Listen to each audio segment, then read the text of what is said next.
Somebody's like this. Right? I was looking at the school district. So gentlemen's Okay, we are streaming and we are recording. So every time, like, online, the whiplash. Thank you. That's what you should feel about.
Charge it up in seconds. So even that's not much. They got full charge to start the second part. Good morning, everyone. This is the time and the place of the January 8th, 2025 meeting of the Boise Public Library Board of Trustees. I will now call this meeting to order. Carrie, can we get a roll call, please? Come on. Yes. Lenny, Yes. Pantera, Present. Wisniewski, Here. Lemons, Here. all board members present. Thank you.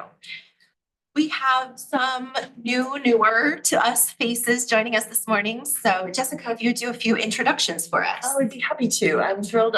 Later on the agenda, an educational item, we will have Tiff Reiner, who is our home-based librarian, and Jessica Grace, who is our home-based library assistant. We'll do a presentation on that service. So they're joining us today.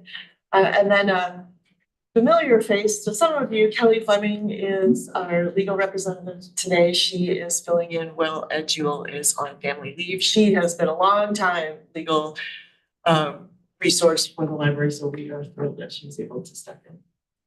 And then at some point, I do believe we will be joined by Kate Nelson, who has taken the role of the Deputy Chief of Staff overseeing the community programs, which is the library, Parks and Rec, and Arts and History. And so when she gets here, we'll give a chance to introduce her as well. Thank you. Welcome, Tiff and Jessica and Kelly. Good to see you. Thank you for joining us. We have no communications at this meeting. So next we will move to minutes approval. So if you could please take a look over the previous meeting minutes and from December 11th. And if we so choose, I will take a motion to approve the minutes. I reviewed the minutes. In particular, I thought they were really well done. This session was a complicated discussion last meeting.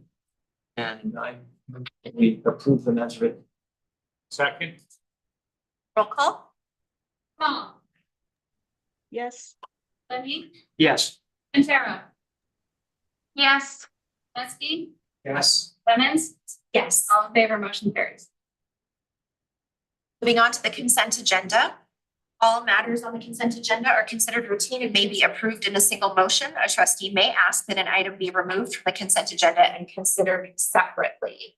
I have one question. I don't want to disturb the consent agenda, but there was one item, library, Links Library Consortium, which of course I know what that is. The note was ILS transfer and the amount was 1.2 million.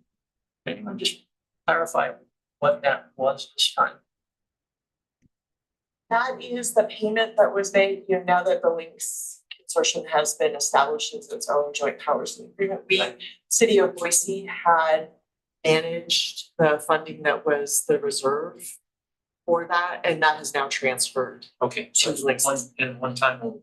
Correct. All right, thank you.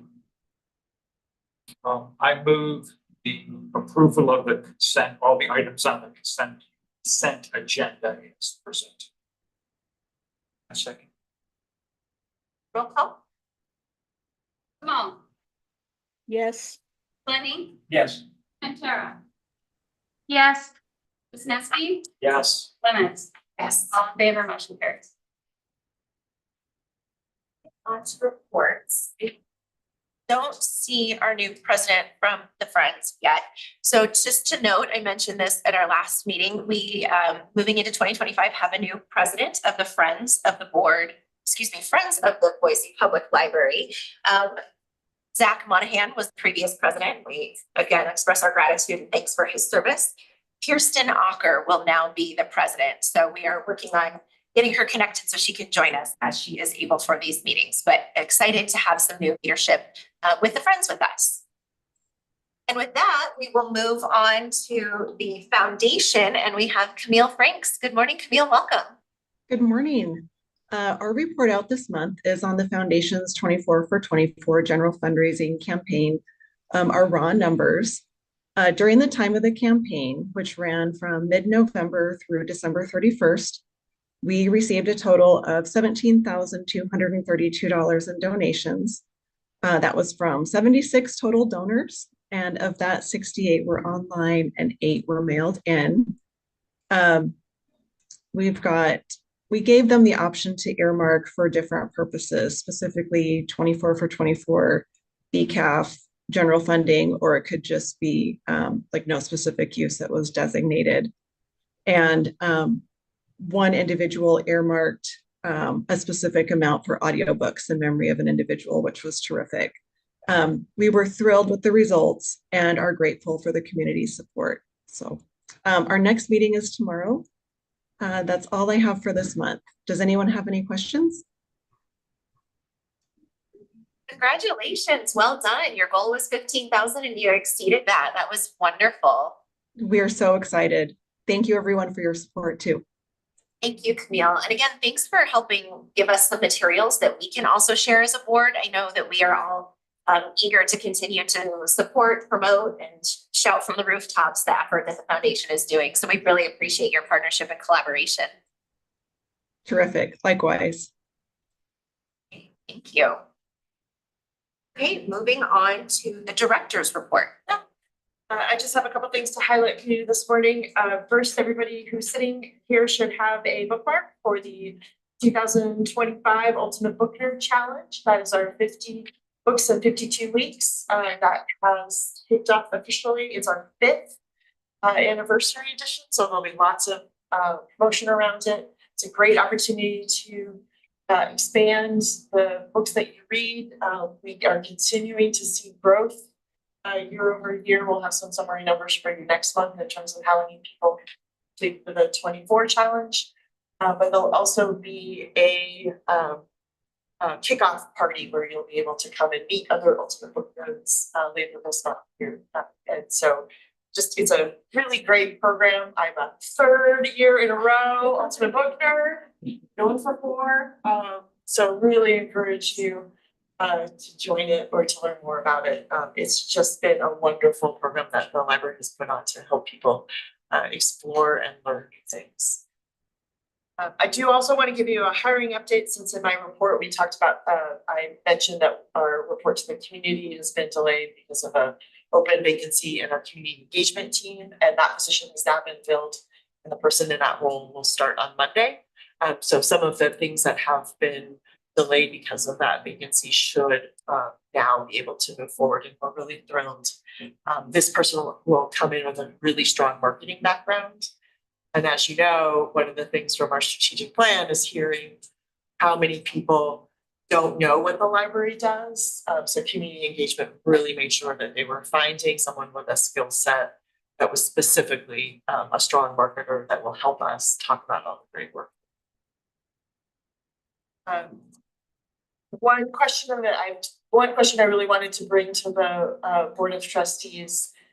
Idaho Library Association has recently made changes to their membership, and they now have a group membership for Board of Trustee members.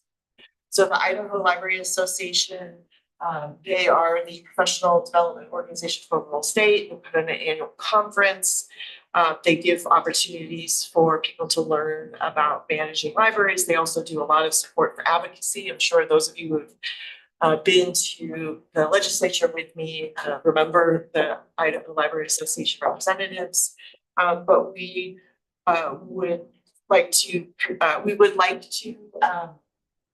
purchase a membership for the Board of Trustee members. It will be $250 for the year for all 5 of you. But we just think it's a great way for you to get additional information on libraries and access to their materials. So if there's any questions or thoughts on that, I'm eager to hear what you think about that idea. Do you know what sort of access that gives us? I know they do webinars and a variety of things, but I'm curious, are we able to engage with other boards maybe from across the state? You'll be invited, you'll have a discount rate for the conference, and that would be where that would happen. Yeah. They're big, really, they're the big thing that they do every year is that annual conference, in addition to the newsletter and I think some of their resources for advocacy as well. I would echo your thoughts that I think it would be a valuable thing to be a part of it, especially to hear what other libraries are doing, that maybe we can generate ideas for our own work and to see what other board members are doing in other libraries as well. So they were very engaged in the advocacy efforts at the Capitol this last year. So be even tighter relationship with them. Agreed. It's a pretty reasonable price point for membership. My goodness, I was like, yes, let's do it. I'm all in. And then the last thing I wanted is that there were 3 of you that were able to join our second annual community holiday party and resource fair. Unfortunately, I never overlapped with those of you that were able to attend. I do believe it was Reshma. And Brian, you were there. Ron, were you there? Okay. I would just love, since I didn't get a chance to talk to you there, if you could share sort of your experience and what you learned through that. I thoroughly enjoyed it. It was a new experience for me. I didn't really know what to expect. And I made a point of going around to all the different stations and talking to the people who were there to provide services or advice or things like that. Thank them for their participation. But it just felt like such a warm, friendly atmosphere, trying to offer help to people who needed it, and glad to get the opportunity to participate. Yeah, I would echo those thoughts. I also did the sort of tour around the perimeter where all the people had stations set up, and it was really great to hear what they were doing to support this particular community. But I also would say that it was great to have the live music. It created more of a kind of a party atmosphere, and I think was made more inviting for the folks. It's like, oh no, I'm coming for another sort of, if people tell me what I need to do kind of stuff. It wasn't that way at all. It really was. People seem to be really enjoying themselves. They like food, they like music, they're giving their haircuts and their nails done or whatever. It's great. I want to add to that. I think thank you for everyone who brought this event together. I think it was a wonderful event. It was so good to connect with, people who are out there doing work that sometimes don't get highlighted on the front piece. So that was really good. I think the haircutting was very popular. And then the nail salon was also very popular. But it was really nice to connect with community workers and grassroots organizations that do the work and serve our community. So thank you. Thank you. Well, I know how much staff appreciated having you there to see the, as you mentioned, the partnerships that they built. That band was actually staff, library staff. Right. They are available for library. They ran out of stuff. They're good enough, they should really consider it. And as you can see, our information services team did just such a great job working with the. So thank you on that. And actually now we are joined by Kate Nilsson. So Kate, do you want to come meet the board? So Kate has been at the city of Boise since 2021, and she previously served and worked with the library as the director of community partnerships. And so in that role, she was responsible for strengthening some of our most critical relationships with city like the city, with local organizations. We've had a chance to work with her and are thrilled that she is interested in this role with community programs and helping to oversee parks and rec, arts and history and libraries. And we just really know that she's going to help us strengthen partners, connect in the fabric of the community, and really increase our impact. So, Kate. Well, I'm really excited to be here. This is day 6 for me in this role. And please forgive my tardiness. In the interim, I think that one of the most significant challenges is my schedule as it existed before the role and currently. So it's maybe perpetually late for a while. But I'm just thrilled to meet you all. I have, like many of us, grown up in and out of libraries. I'm not originally from Boise, but had the opportunity when I lived in Albuquerque, New Mexico, to live just a block away. And so having that resource there was really formative to my youth. It was a safe place, a place where I could imagine and,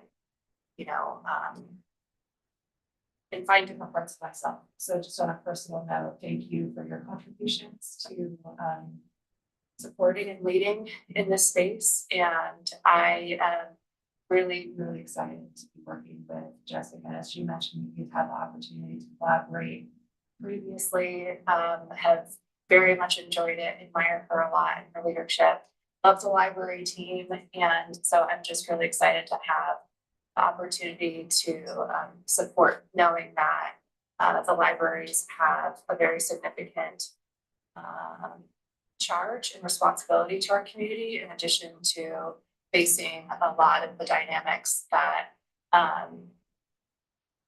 make those responsibilities even more challenging with the onset and changes in technology, aging infrastructure, all of that. So I am happy to dive in, and then also hope to find more. I mean, you touched on partnerships, but it's certainly ways in which we can ensure the library is continuing to provide the services to the community members that really need it most, and in partnership with the other groups that she mentioned in this group, with Parks and Rec and arts and history. So I know a lot of collaboration is already taking place. I'm really excited to foster more of it. We're excited to work with you, Kate. And I think your experience being part of the city, being able to be a voice and an advocate, and being that touch point for the library within the city systems, but then also obviously your depth and breadth of relationship and community will be incredibly beneficial to us. So we're very excited to work with you as well.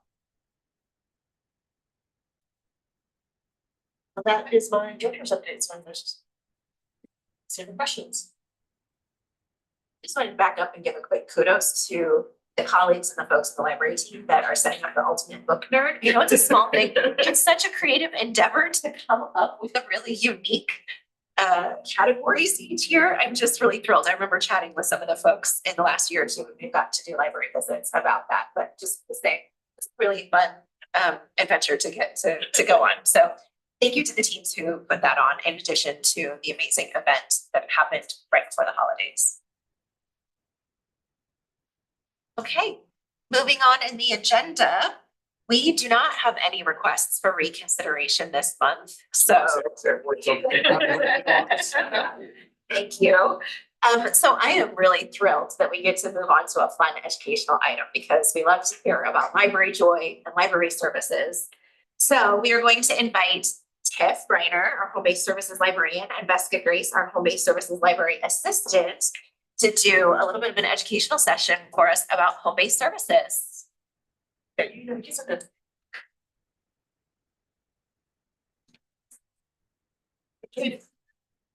Okay. That's a couple of folders to both Russia and to she has those folders for you. Yes, I am the librarian, the business librarian. I've been in position, I think for about 5 years and with library work for close to 30. So yeah, it's me. And I'm Veska Grace. I'm me. I started out in circulation about 1.5 years ago. And I saw that this position was opening up and I just thought it was a perfect fit. We are home-based services, so we provide library materials to individuals and facilities that maybe they wouldn't be able to normally get to the library itself. So should we go and set it? Yeah, so we have our welcome packets. This is what we bring to individuals when they're first signing up for our services. And as you can see, we do more than just give library. So we'll go over this briefly. You know, we have 10 minutes and I have time. There is a business card in here. So if you have any questions about the presentation, about who we reach out to and the service that we provide, please call us. We talk about our jobs all day long. We're very passionate about it. So but we have a lot of content to cover. So our bookmarks that we bring everybody, we go there on a monthly basis. These bookmarks are important. One of the activity directors last month got her dates wrong in the calendar, and she had these bookmarks made that, oh, they're coming this day because they wait for us. When we get to some of these communities, a lot of them are waiting in library day. We have been told over and over again, it's the most important day of the month to them. So over, you can look at the welcome letter. These little boredom busters, a lot of our folks can't read a whole book. And so we just bring these little things, we create these every month just for them to have. And it's got a nice little marketing thing on the back too, that let them know that we're going to be there again. And what else? Unique to home-based services. Okay. Unique home-based services, we spend about 30% of our time on research advisory. We have folks that have been reading the same books or types of materials for years. So finding them, something new is always score for us. And then of course, different print sizes is important.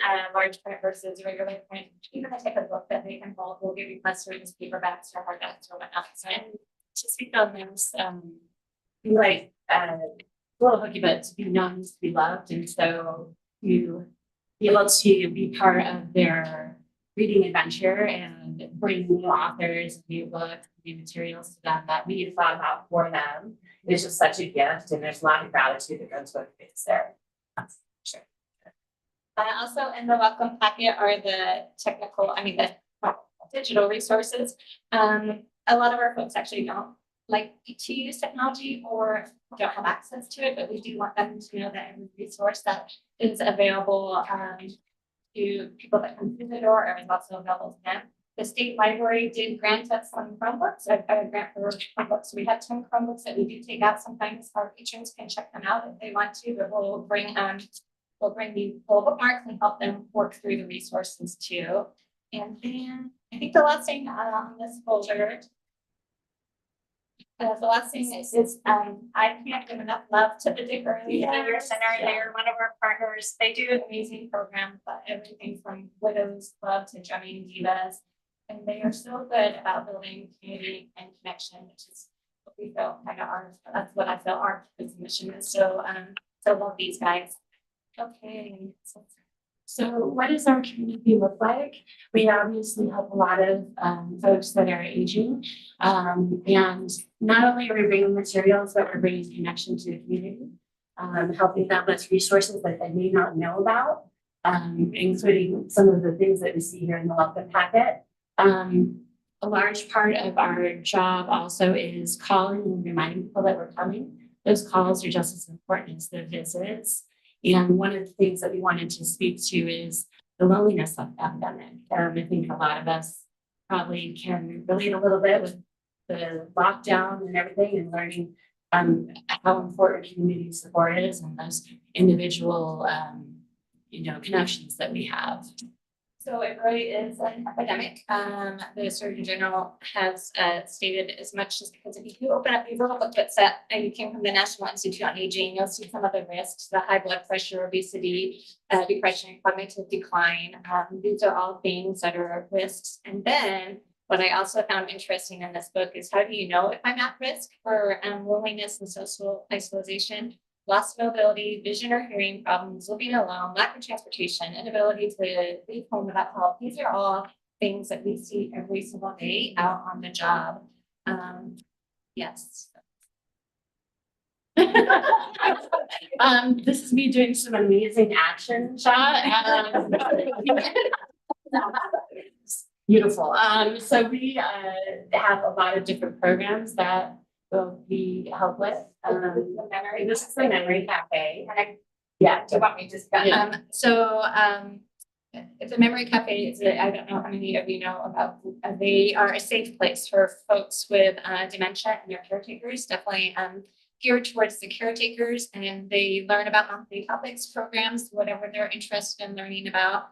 We have some amazing partners, including Aging Strong and Janice. And then this gentleman here is from Health and Welfare. We have the Alzheimer's, lots of folks helping us bring the resources and these programs together.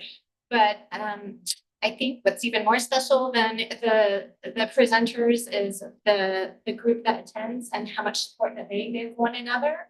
We'll have someone say, I can't get my spouse to shower, or whatever, and someone else will jump in, can just say, well, have you tried this? Because they're all on this really difficult journey together, and that's been very special to witness. So yes, this is a great program, and I learned about it from an EVOS conference. I guess we're going to talk about EVOS a little bit later, but yeah. So we were the first. Down Library was the first Boise Memory Cafe. Yeah, and the other thing too, we can go to the next slide if that's me.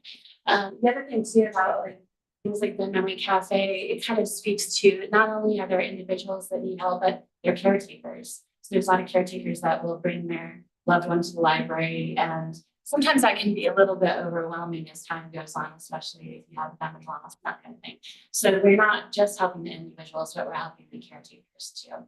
And we can, like when we're at the facilities or when we're at people's homes, we can help them with their materials as well, so that's a nice way to support them, supporting their loved ones. Yes, caretaking is a huge obstacle for people getting the material that they need. So we have the individual visits, we have facility pop-ups, so we'll bring browsing materials for folks, so they can check out books there. Caregiver services, which we've mentioned. We've also helped with, we've worked with some folks in Hillcrest and internally for tech help visits. So if people need help, anything from like making the fonts larger on their phone to sharing photos, getting their photos off of their phone to Facebook, or that kind of thing. It doesn't have to be library based, and that has been really helpful because sometimes I think there's concern about even asking those questions. So having that type of help has been really fun. Emily, who is in the position before me, helped with a grant for getting Chromebooks. So we have those that we can check out, and also CD players for audiobooks. Can I interject us for a second? Sorry. So one of the things I want to talk about is the state library. Not only did they give us a grant for their Chromebooks, but we love their talking book service, and we partner with them quite a bit for that. When people feel like their vision is failing or whatever, and they're just kind of desperate, like there's no other hope for them. We use a talking book service. You see CD players on there, and that's because we do purchase those and circulate those too, because sometimes I don't want to wait for the books to come through the mail or whatnot. So we've done that. And one of the neat stories that I have about just CD players is a month or two ago, I had went to go visit a resident who was very sad because she had just lost her roommate. And she said that she didn't realize how alone her roommate was until the state came and collected all her stuff. And the only thing that brought her comfort was that that she had been listening to audiobooks, library audiobooks on our CD player, and that her roommate was getting to hear them too, and they were discussing them together, and so she felt like the last couple of months of her life were a little less lonely. So a resource that, yeah, that's kind of handy. So, we talked about individual visits, did we talk about phone calls? Those phone calls mean a lot to people. They have us programmed in their phone. Yeah. We don't. And then if they don't, they have, if it says to be a Boise or whatever, we get the first rough hello because they're used to so many sales pitches or whatever, but then after that. And they hear library. Then and she said, yeah. So that's good. And yeah, the community that is built up and the facilities when we go there and everybody's talking about the books and seeing how we're advertised on the different, mobile library day or whatever. So yeah, that's fun. Partnership.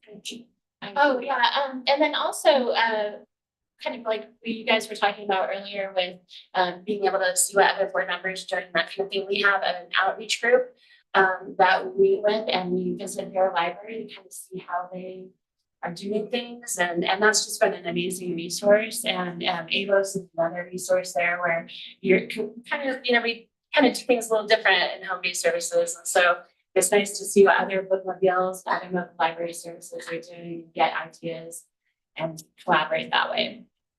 Job that's unique. We deal with things like at the conference, there's whole sessions on grief because we're getting attached to these folks and their aging process. And so that's been great. And yeah, the partnerships between all the consortium libraries, we started that about 3 years ago. And it's been nice because we were one of us and Meridian were the only two that had the home-based services at the time. So we've been able to answer a lot of questions and many people, but it's also been great to see what they come up with in their unique resources and programs too. So yeah. Is there any special significance to the map on the dot? Oh, I think those are our facilities. Oh, yes, Yes, well, and that's actually, yes, those were some of our facilities, and I should have mentioned, partnerships. Where meetings take, like the dig early section. Yeah, That's the sort of facility you're talking about. Okay. Yeah, we do a lot of retirement communities, just like over 30 of those and over 30 individuals in their homes too. these retirement communities, some public housing. So, yeah, and then, the picture on the far left. Yeah, it's our, you probably already know about the room at the table program, and that's just where the kids are coming into the library and creating placements. And then we're able to deliver them to all of our seniors, senior communities. And that's been some great partnerships too. Like we have lots for like our memory cafes and all the resources that we bring. We've got tons of partnerships there, but this one was like Girl Scouts. Girl Scouts is helping out and some of the schools, Longfellow Elementary. So lots of great partnerships with that too. Next. That's the number. Now we know I work, you feel tired every day. I look at those numbers and they might seem impressive, but there's such a huge need. I mean, you saw the beginning slide. So I don't know how I feel. I mean, it shows the breadth of what we do, but there's such a big need. And for me, it's an impact on this one person. So and not just that one person, but their neighbors or their families that are calling us and saying thank you and whatnot. So anyway.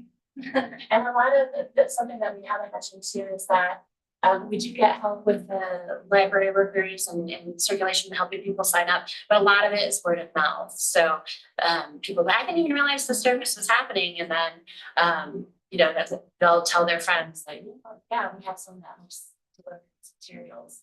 So I really like when you guys are just let them know about us because I don't know that there's a large need, but I don't know that people know that, we do this. So, and it's really important work. I think this was presented to us last month at the last Memory Cafe. They had solicited words to describe us, and it was just wonderful because it's exactly what we want to get across to that it's their library too. We just really want to make sure that all the folks know that the equal access and equal, so this was just a very sweet way that they feel comfortable and warm and kind and all those types of things with the library. So questions? So this, I'm sort of intrigued, concerned about you're doing all of this, and yet the need is much great, sounds like it's much greater than you can. So just based on your come back exhausted after doing it, you know. All the different- Well, I mean, let me. No, you know, I know. The other thing is, you know, it is, it takes more out of you than one would assume the average library staff member has to face in terms of dealing with people with much more needs than some other might have to. Anyways, the question is really one of resources, and are you feeling like you really need more resources either in terms of staff or to meet the needs? I mean, I mean, we're definitely have that capacity with like what we can do, and we figured out a great way of like how many delivery days as opposed to how many days we need for like reader advisory and office work, emails, that kind of thing. But there's definitely room for growth. I would say 100%. We're borrowing from every branch now and every department for extra staff on site at different places. And we haven't even begun to do any of the programming that we could do at some of these places. So so there is a lot more that we could do. You're not turning anyone away. It's what your capacity roughly equals the current demand. Yes. Yeah, I think there is room for, there's definitely more facilities that we could visit. I think it's not like we're going out and advertising that either like finding new facilities, but for what we have now, we're doing good. So Yeah, I prioritize individuals because, you know, some of the communities do have TV staff and they do have little personal libraries for their individuals. So I want to make sure that we're reaching. But yes, we don't go out marketing or in fear of maybe just. That was sort of what drove my question. You said you want us to spread the word, and yet it sounded like you can't do more requests. So that's becomes the question. Okay, thank you. Appreciate your feedback. So to be clear, it does sound like your capacity for additional individual visits might be sort of limited. yeah, it'd be Just keep asking for help when we need it. So far, everybody's been wonderful at the library. It's a team effort. I should have started with gratitude and everybody from circulation to all the different departments are helping us out with check-ins and placing holds and so forth. So, And another consideration is that people move on and maybe, you know, we have spots that open up. And so there is that movement that happens with getting new individuals, and we have different routes that are in different areas, that kind of thing. We've timed it in such a way that like there is room to have more people and add more individuals, that sort of thing. So there's room. I see that Reshma has a question. I just want to make sure we can't see her, but she's there. First, I want to thank you for the work that is being done. I think it's wonderful, sincere and hard work that our community need. I wanted to ask, how do individuals sign up for these kind of visits? Because I know a lot of people are not aware of this wonderful resource that we have. And are there any criteria that they need to meet for this? that's an excellent question. Thank you for asking that. We should have definitely included that. So there are several ways. On the website is a link, and it's a very simple questionnaire, so it's not too overwhelming to people. And even the activity staff at the different places or our staff here can help them fill that out. And then we have paper applications that we mail. We can get them started even on the phone.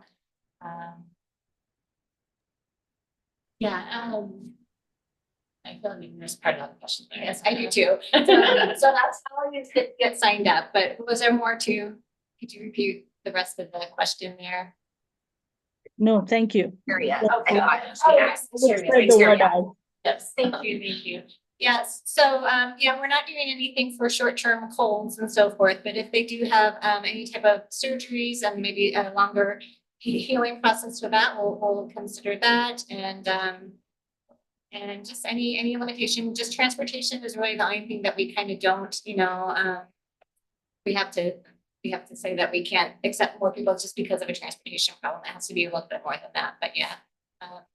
really try to not turn down anybody. Try our best, so, yes. Thank you. Yeah, thank you.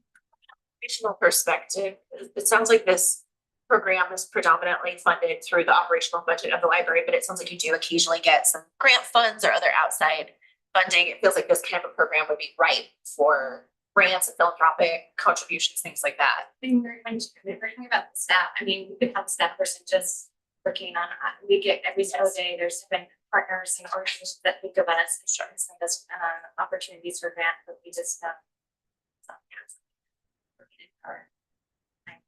yeah, currently it's really focused on individuals, but there is room for some for programs and grants and that kind of thing. Yeah. Any other questions? Thank you so much, both of you, appreciate it. I'll just note to my fellow board members while we're transitioning to, if you look in your packet on page 15, you'll see home-based services as part of our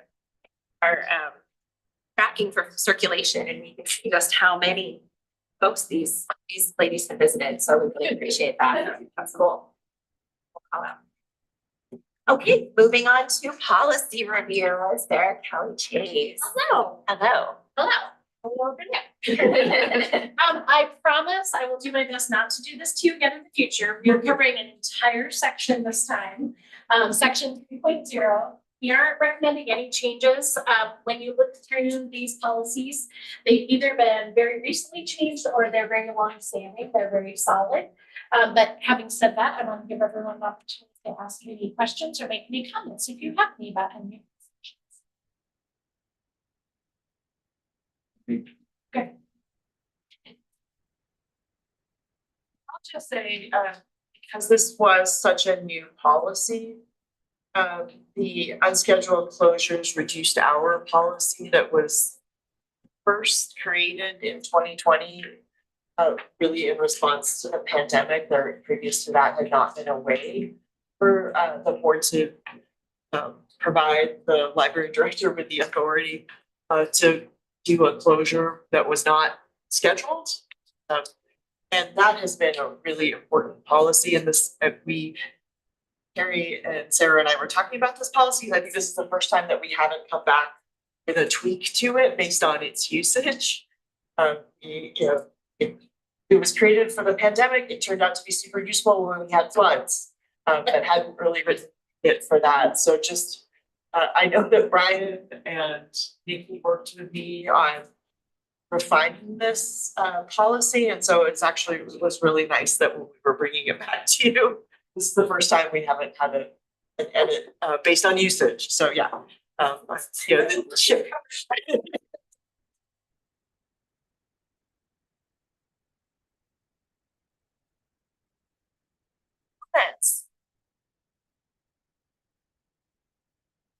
Okay, hearing none. Thank you, Sarah. Sure.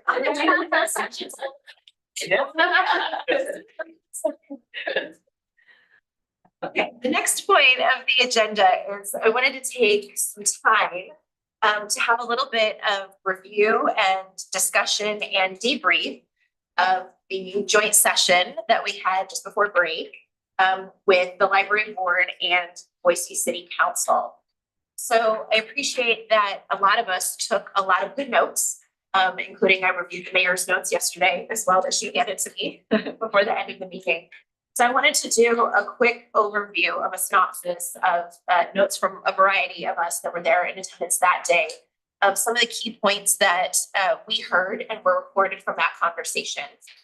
Then I'd love to open it up to your thoughts or any other points of consideration that you would like us to carry forward, especially as we move into some discussion about the facilities plan. And then Jessica's going to give us a little bit more information about the facilities plan as well tied to this. So quick overview of some of the notes that we took. Under the conversation point of what should we collectively as the board as well as the library be considering or taking into account as we move forward as a result of these great discussions. The key theme there was working to establish service goals for the library services so that we can understand if we're meeting community needs. So we heard that some people suggested that from a demographic perspective or from others, but what are some of the targets and goals that we are wanting to reach for each location to help us guide whether we're meeting those things or not. Under the conversation point of looking at facilities, a point or a theme that came across was making sure that we are looking at all community infrastructure, physical, built environment. We heard a lot about walkability, bikeability, access to public transit, that we are considering the demographics of the different areas of our community and making sure that folks are having good access there. And again, the ability to actually access those services and location. I know there was a lot of referencing to parks as they have a goal for a 10-minute, walk goal to a park. Could there be something similar in that thread for a library? So making sure that we're looking at the infrastructure and the folks and can people access what they have and where they access resources where they want it, when they would access it. On the talking point about resources, making sure that our facilities plan is feasible.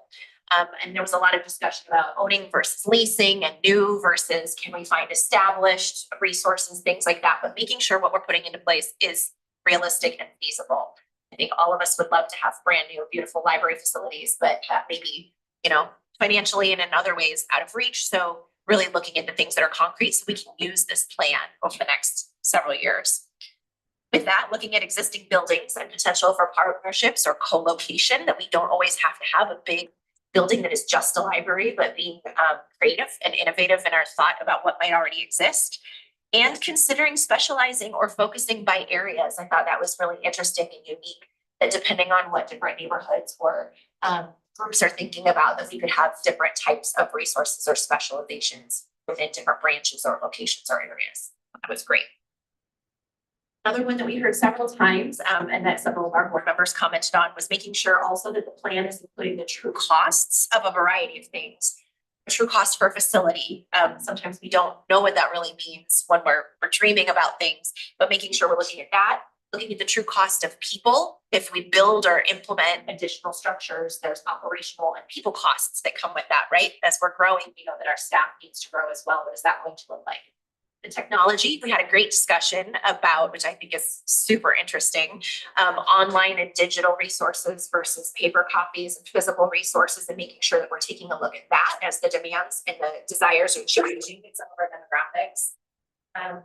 And then also the cost of overall materials and looking at that. And that we're clearly articulating also, we as a board know, but I think in the plan, it's articulating the challenges and the nuances between owning buildings and having city-owned or library-owned facilities versus leasing. And that we know that there's a variety of thoughts there. So making sure that we're capturing that and articulating that in our plan as well.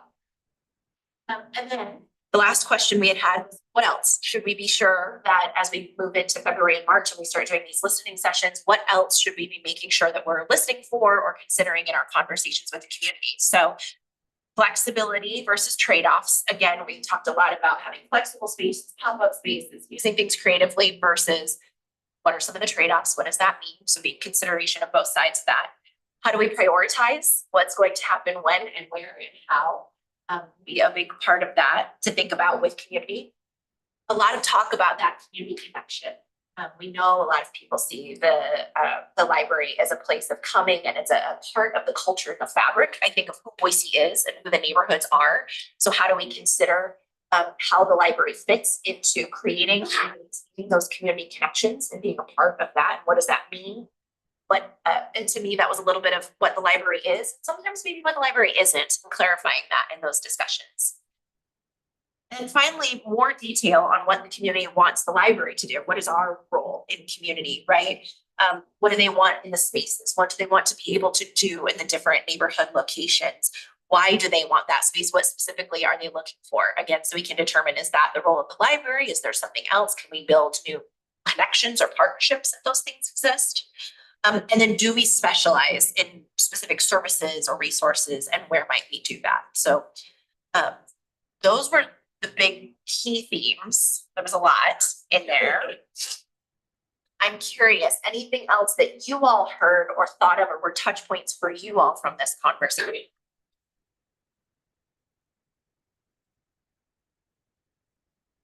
How did you feel the meeting went in general? I thought the discussion was useful. Your notes summarized. I somehow expected that there would be more time talking about the strategic plan that is underway and more concrete proposals or ideas for proposals about what the footprint of the library should look like going forward. And I don't know if that was just, I had an incorrect expectation or assumption or what, but I didn't see that type of discussion I was hoping to learn more from them about. I think, at least from my understanding, guides walking in, we were trying to keep it pretty high level and balance that we have a strategic plan that has given us some good direction around what the community kind of wants and hopes from the library. But I think in terms of the physical location, we're still mid-stride with the facilities plan. And so I see us coming back after the facilities plan and maybe having some more of that conversation with our council members and getting a little bit more into some of the footprint, some of the ideas and things based on additional feedback that we're getting from group 4 and from community. That's my perspective, is we're kind of still in the middle of hearing about what those options are.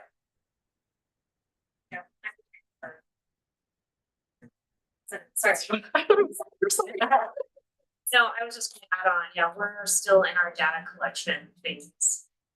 But we're moving forward with doing some pricing models to help with that true cost, so we can report back. And the listening sessions are scheduled for the week of March 10th. And so some of the things we want to be listening for the community will probably address the service pool question in conjunction with working with the library, as well as just other community, continuing to listen to community needs and services we provide. For us, it was really a listening session, so I didn't feel like talking or making points to any large extent unless I thought I could add to the conversation. But there was one thing I thought about bringing up. When we did the initial survey work on the strategic plan for the library, there was a portion of the effort that was focused on going to peer libraries around the region and around the country, Little Rock, Arkansas, for example.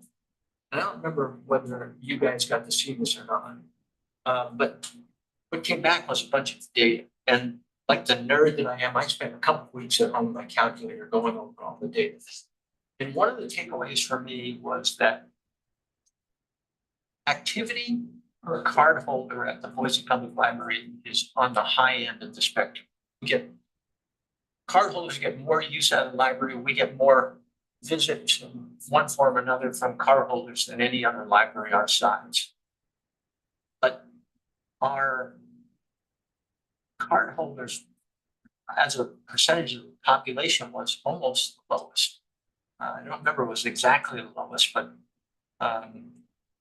the takeaway I had is there was a tremendous opportunity for growth just within the existing population as we get more people to be card holders. And I didn't see that really come up in any way during the discussion. We're talking about it now, home-based services. And that's just one example, but that might have been a good topic to talk about. I chickened out.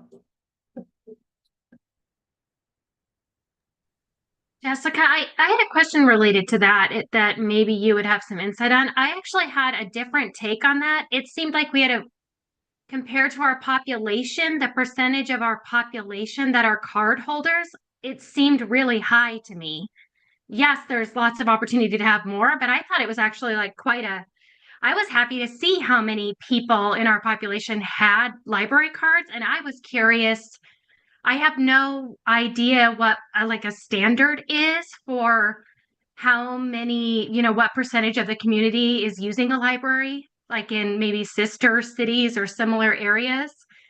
So I'd be curious, like if there's some kind of metric we should be meeting. Am I making sense?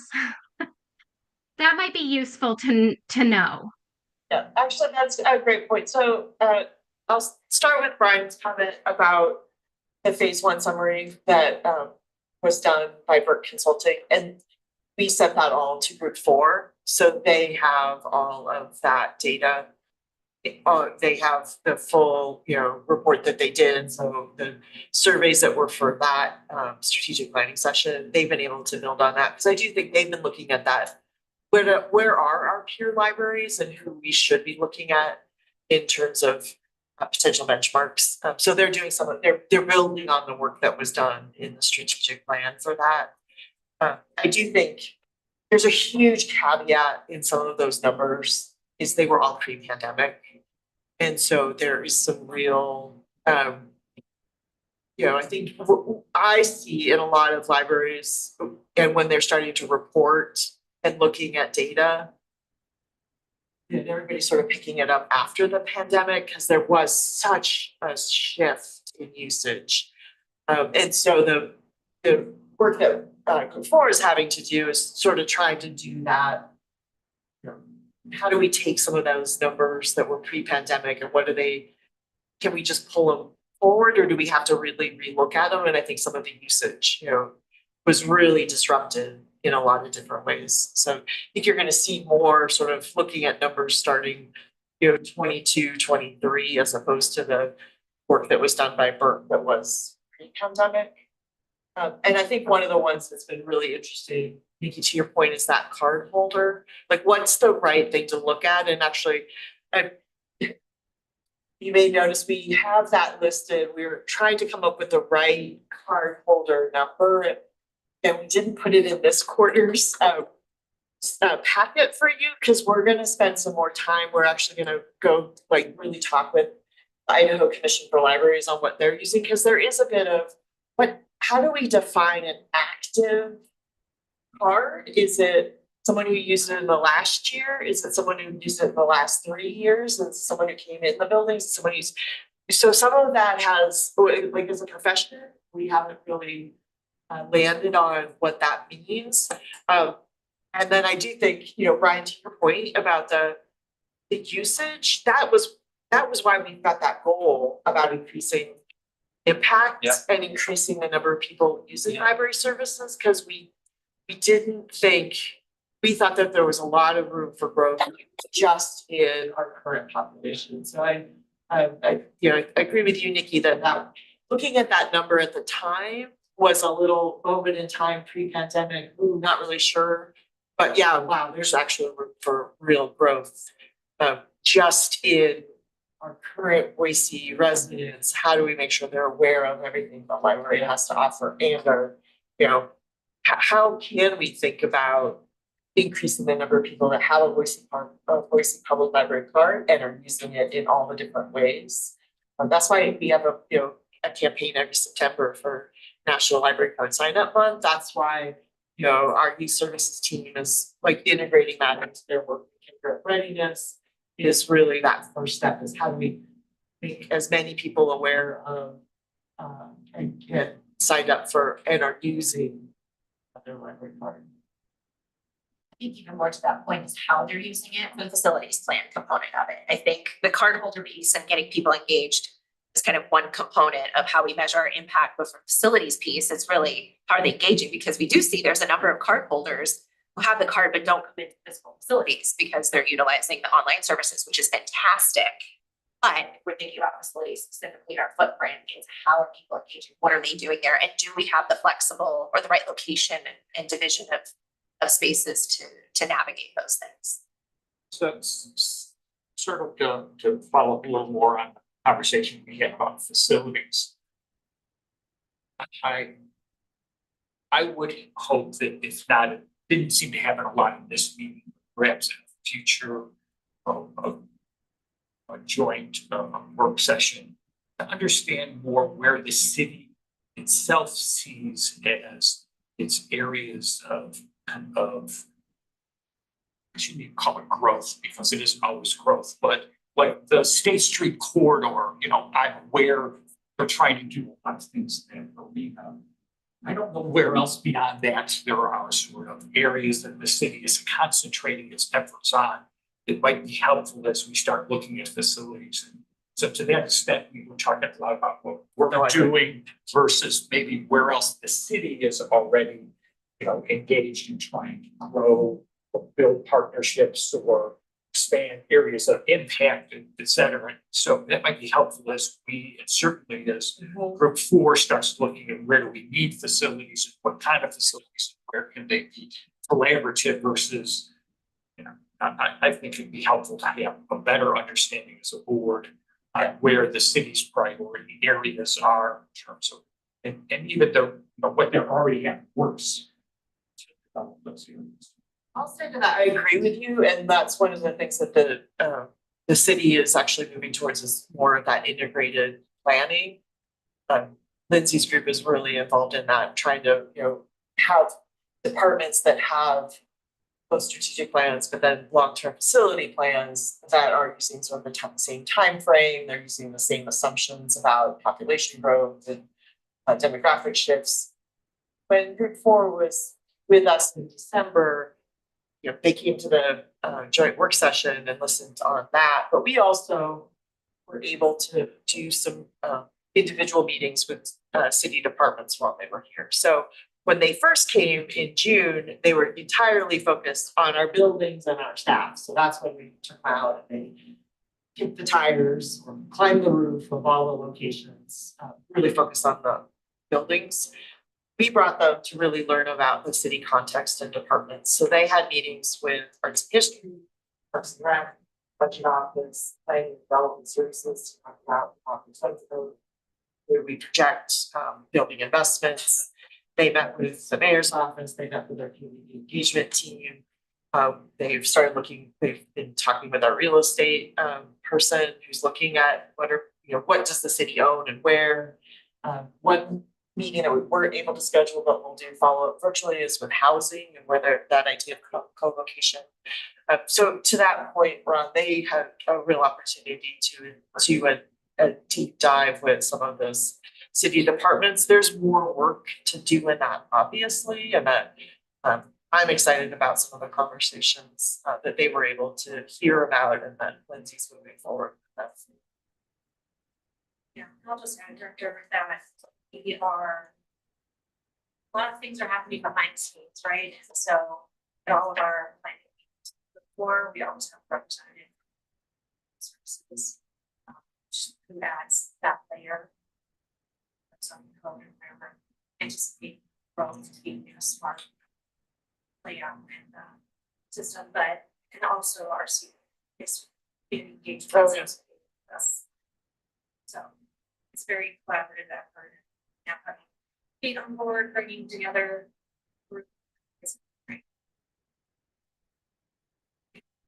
One sort of a side talking point that was one that I picked up and just wanted to note, and I hope gets carried forward with Group 4, was youth engagement. In particular, as I've looked at our strategic plan, and one of the big call outs is teen spaces. And I know as we've been talking about the youth services area here at the Main, we've talked about teen spaces. When I look at circulation and utilization, the teen numbers are down a bit. And so I'd love to see a way to engage particularly youth and adolescents in the listening sessions. I don't know how feasible that is. It's easier said than done, but if there's some opportunities to engage with some of the city's youth groups or other things, I would love to hear from teens in particular. Yeah, that's such a good point. And that's actually something that we did talk with community engagement. We don't think that that's something that Group 4 has expertise in. So they're going to step in and actually really do that work on putting together, how do we hear from young people about what they want? And it may be broader than library, but that is such an important conversation that we want to be part of and help with as well. So yeah, stay on that. It's a party. It's a party. Yeah. For every age group. Kind of like just add to that, I think, this really excites me because this is beyond I would say like the physical infrastructure. So when we talk about density and the modern zoning code, I feel like this is another layer that we've talked a lot about in the city in terms of data and need. And that is, special populations and in terms of data, like there's so much out there. ARP for folks. Not that old, 70 what you think. Like that's not that old. that ERP has in regard to like loneliness and where those are layering that data on with the YMCA's and the school districts. So I think it is an exciting challenge to first just establish what that matrix is. And one that we haven't solved, but I didn't want to miss the opportunity to speak to your point because I think it is such a good one. And that certainly from the city's perspective, we're absolutely aligned in our desire to really evaluate all multitude of factors to then respond. And I guess I would just, yeah, I'm not saying we should one. Right, I mean, it's, you know, we're not gonna. The city needs to finance whatever it is we're going to be doing for something like dark. You decide where the libraries are going to be placed. Well, that's, you know, I don't know, as do we, or is that the city's responsibility? Frankly, it seems like we're gonna right area in terms of where our role is and where the city's role is. And so I'm unclear what I should just say. I think to all boil it down is the role of recommending. Yeah. We recommend up with a proposal based on where we are, where we expect to be. This is what we think the solution is going forward. I think that's our job. Personally. Reshma? Yes, thank you. I wanted to put my, thought on, especially we talked about youth engagement. How are we going to look at the needs of our resettled community in the city? How Resettle. what are resettled community? Are we looking at the at providing circulation of books that are more culturally aligned to the needs of this population? There are a lot of community out there that does not speak English when they arrive here. Yes, they do go to ESL Center and many other organizations that provide those kind of service. But books are one part that I have always talked to people, and I felt that that's a missing gap. It's a missing space people always talk about, is providing books that they can read and that are more culturally aligned from where they have come from. Very good point. Thank you, Rishma. We'll do some more thinking on that. It's a really good point. I have a follow-up question to that, knowing that there has been a staff member, at least one staff member that's made a wonderful concerted effort to align the number of children's books to match with the languages spoken by the settled communities. I'm curious of how utilized or underutilized they are. And do you know? Actually, that we are previewing, we will have coming up this year 2 presentations from our collection development team to the board. One of them will provide a framework about all of the collections and how we bring in materials, how we analyze their circulation, how we make sure that they are earning their keep in the library, and then they'll do a deep dive on our world languages.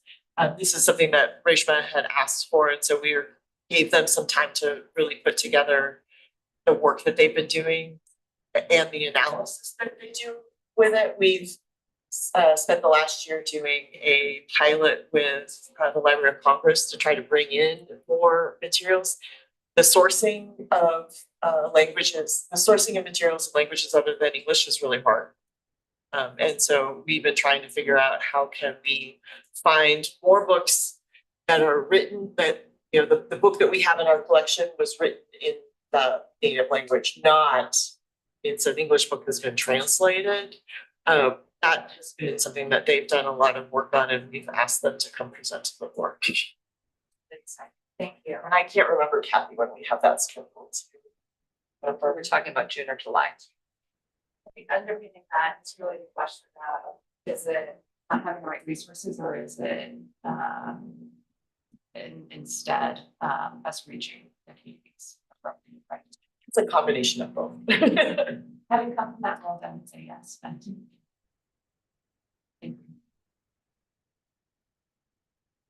Any other comments about the joint session or components that we want to see carried forward into the facilities plan?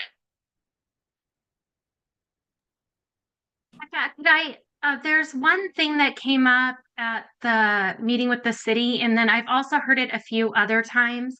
And I know there's history there, but I don't know it very well. And that is the bookmobile idea and the branch at the mall.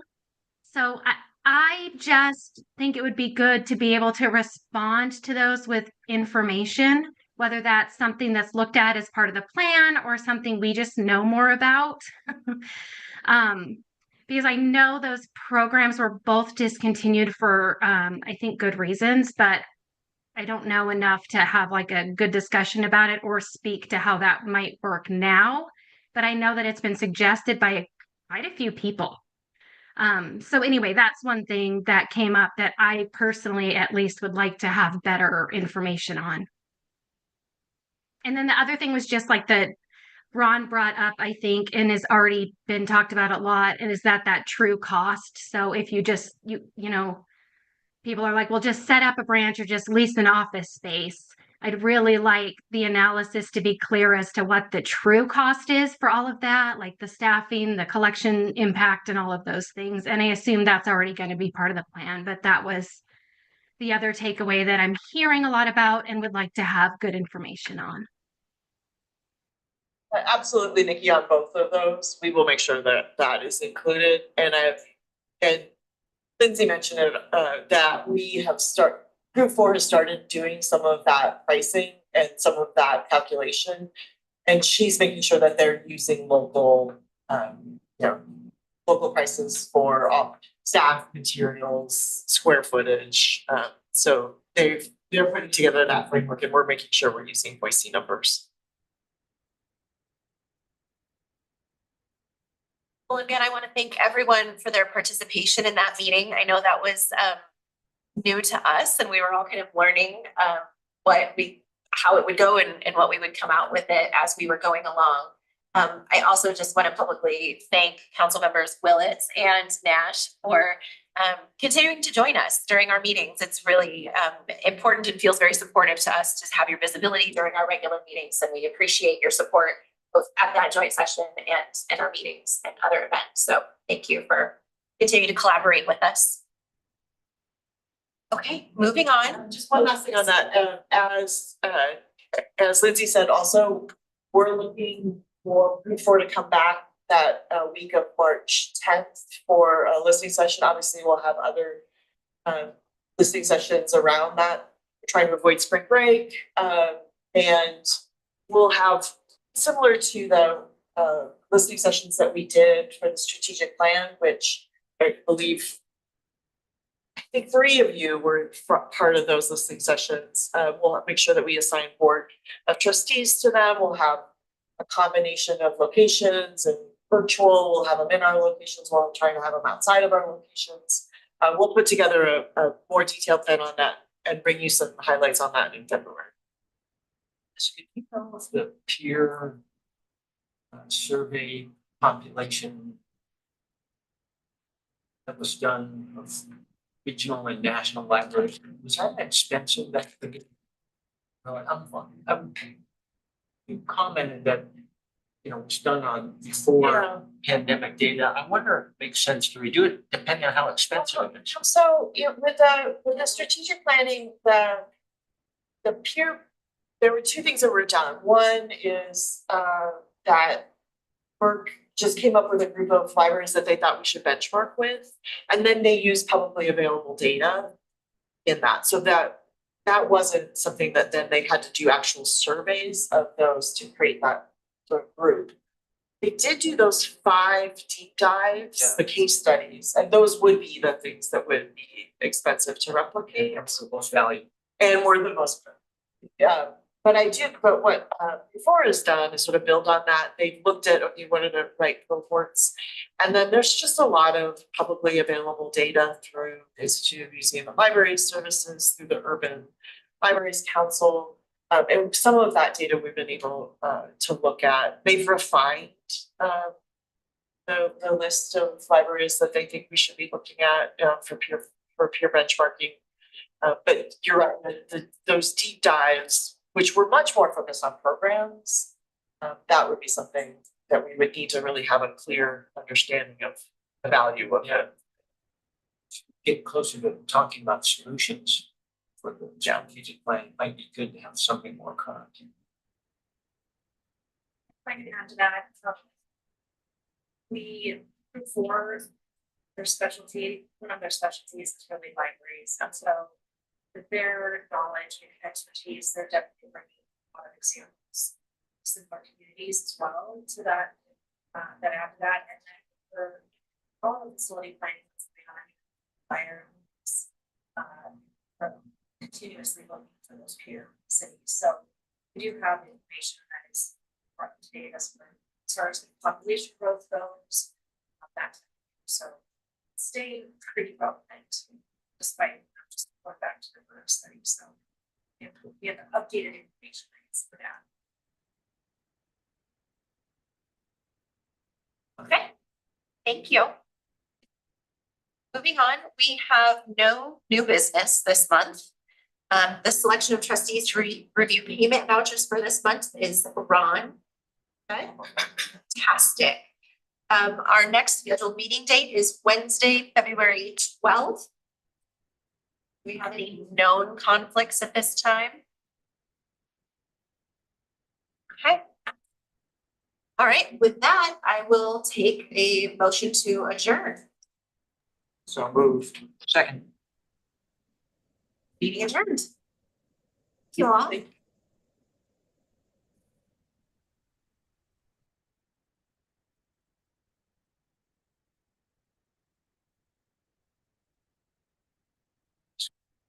Oh, yeah.